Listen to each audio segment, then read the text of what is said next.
Desde que existe la idea de los viajes en el tiempo, el ser humano no ha hecho más que reflejar en distintas obras su fascinación por este tema. Lo hemos visto en películas, series e ilustraciones. Curiosamente, de todos estos aspectos, hay uno en particular que parece siempre haber resaltado: la típica representación del ser humano en un ambiente sumamente antiguo y prehistórico. Es así como nacen las distintas representaciones donde el hombre convive con los dinosaurios y criaturas semejantes. Si bien el concepto es atractivo y frecuentemente entretenido, no hay nada más alejado de la realidad. El ser humano nunca ha convivido con los dinosaurios. Esto, de hecho, es un mito popular falso, a menudo distorsionado por el mundo del entretenimiento. Gracias a la paleontología y la arqueología, sabemos bien hoy en día que existe una diferencia temporal de más de 65 millones de años entre la extinción de los dinosaurios, la cual se estima fue hace 66 millones de años, y la aparición del Homo sapiens hace unos 300.000 años. Es más, si igualmente el ser humano pudiese viajar a esa época específica, lo más probable es que no sobreviviría. Pero, ¿por qué? Eso es lo que vamos a ver en este video. Investigaremos los distintos factores que hacen de la vida humana en la prehistoria nada más que una fantasía imposible.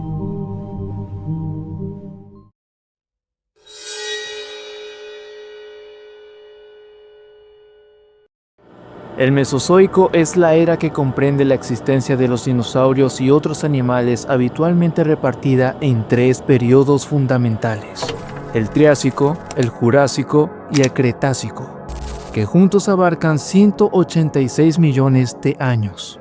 Dependiendo de en cuál época nos encontremos, nos encontraríamos con una atmósfera completamente diferente. Y es que, durante gran parte del Mesozoico, los niveles de oxígeno eran mucho más altos que nuestro 21% actual, a veces superando el 30%. En un pensamiento vago probablemente dirías: vaya, es más oxígeno, más energía. Pues, nada de eso.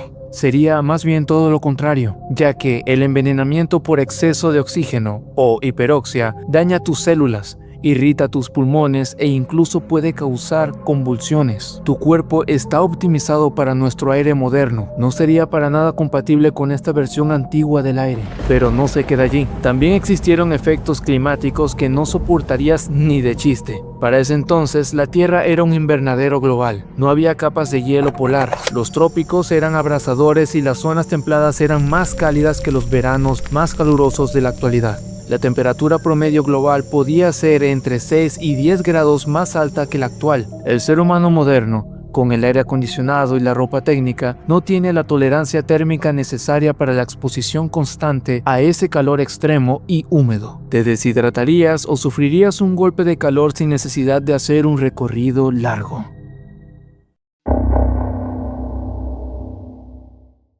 Supongamos que, si sobrevivimos a estas condiciones, eso igualmente no evitaría que los problemas siguieran surgiendo, como, por ejemplo, las diferencias biológicas que tendríamos con los seres de dichas épocas. Si bien la inteligencia del cerebro puede ser nuestro mayor atributo, resultaría muy nulo sobrevivir de cualquier manera haciendo armas rudimentarias frente a depredadores colosales de más de 6 toneladas.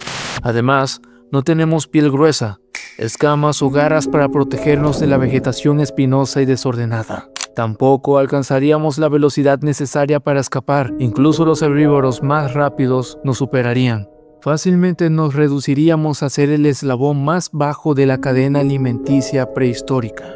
Hay que hacer simples conclusiones. Si ya de por sí en la actualidad es posible perderse en zonas hostiles del planeta sin tener nociones fundamentales de qué hacer para sobrevivir, mucho menos sabríamos cómo filtrar el agua, diferenciar plantas tóxicas de las comestibles, ni saber cómo ubicarnos o desplazarnos adecuadamente en una geografía que ya no existe. Nuestros antepasados, aunque con la ausencia de dinosaurios, sí sobrevivieron a depredadores masivos como el tigre dientes de sable, pasaron miles de años adaptándose a sus entornos.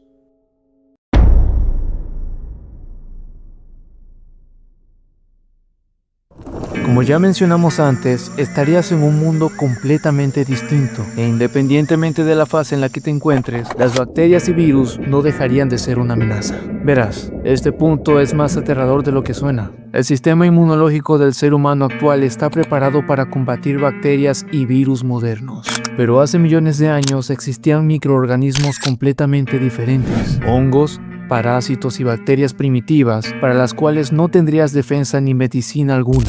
Solo imagina que en tu exploración caes sobre una roca filosa. Una simple herida podría convertirse en una infección letal, originando enfermedades con versiones ancestrales como tétanos, botulismo o gangrena gaseosa, todas estas potencialmente mortales. Curiosamente, de todo lo que tratamos en este tema, tal vez este sea el único factor que actualmente, de forma hipotética, sí podrías experimentar. Te explico. En el continente más desconocido del mundo existen incontables bacterias, virus y otros microorganismos congelados. Así es, hablamos de la Antártida. Muchos de estos microorganismos han estado inactivos durante miles o incluso millones de años. Esta gigante heladera biológica incluye microbios adaptados al frío extremo y a otros patógenos que se liberan con el derretimiento del hielo, planteando riesgos potenciales a causa del calentamiento global inminente a cada año. ¿Quién sabe?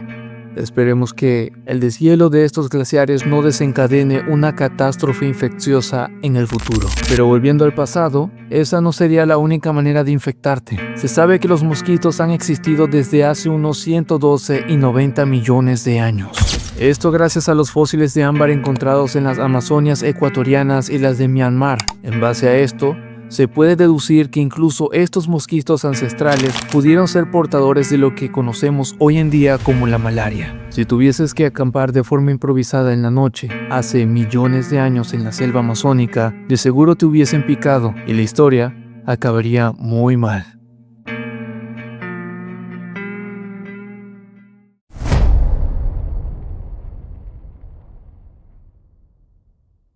Finalmente llegamos a esta parte. El planeta era gobernado por criaturas colosales. Todo era más grande. Los insectos eran masivos, como las meganisópteras, libélulas del tamaño de un halcón, o las titanópteras, saltamontes gigantes parecidos a una mantis religiosa actual, pero de tamaño descomunal, todo producto de la densidad de la atmósfera y los niveles de oxígeno de aquellas épocas. Los herbívoros, medianos y grandes, eran tan pesados que un paso descuidado te aplastaría. Animales que hoy en día tienen un tamaño promedio, como las serpientes o los cocodrilos, también eran mucho más grandes en el pasado. Y ni hablar de los depredadores. Estos no solo eran una amenaza inminente por individual, muchos de hecho cazaban en grupos para aumentar las probabilidades de abatir presas más grandes y fuertemente protegidas. Definitivamente tus noches no tendrían descanso. Algunos rugidos y sonidos de las bestias los podrías escuchar desde kilómetros, como si estuviesen cerca. Además, hace un tiempo se dio la teoría de que los T-Rex tuviesen colchas de grasa en sus patas, tal como los elefantes, lo que les permitía moverse prácticamente sin ser detectados. Si lo piensas bien, la idea de que un depredador mucho más grande se acerque en silencio hacia donde estás es perturbadora. Ni siquiera en terreno libre o en las alturas estarías seguro. Serías una presa lenta e indefensa para los pterosaurios, los primeros vertebrados en volar que dominaron los cielos del Mesozoico durante 150 millones de años. Y estos ni siquiera eran dinosaurios como muchos creen, sino reptiles que podían ir desde los 25 centímetros de longitud, como el Nemicolopterus crypticus, la especie más pequeña conocida, hasta los 12 metros del Quetzalcoatlus notrofi, considerado el mayor animal volador de la historia.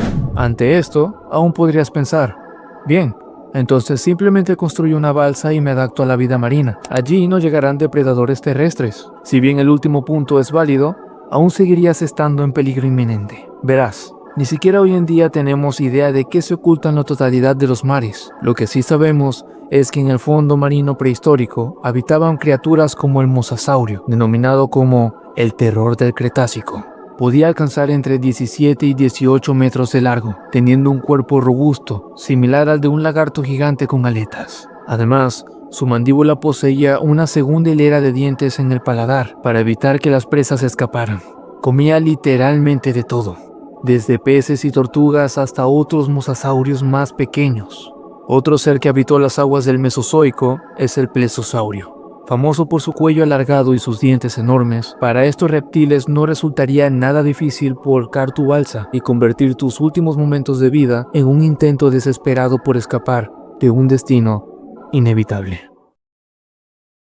Definitivamente el tiempo no pasa sin dejar huella. Un planeta completamente habitado por seres diversos, colosales y enigmáticos ha podido surgir, adaptarse y perecer conforme el paso de los años. Actualmente, el ser humano está en la cúspide de miles de años de adaptación y tecnología. Una persona actual no sobreviviría en la prehistoria por el simple hecho de que estamos sobreadaptados a la comodidad y a la seguridad que hemos construido. Nos hemos desarrollado para lo indispensable de estas últimas épocas, convirtiéndonos en criaturas de nuestro tiempo. Si te gustó el video y quisieras ver más contenido similar en el futuro, dale like y comenta. Recuerda suscribirte para no perderte de nada. Sin más que agregar, muchachos, nos vemos en el próximo video.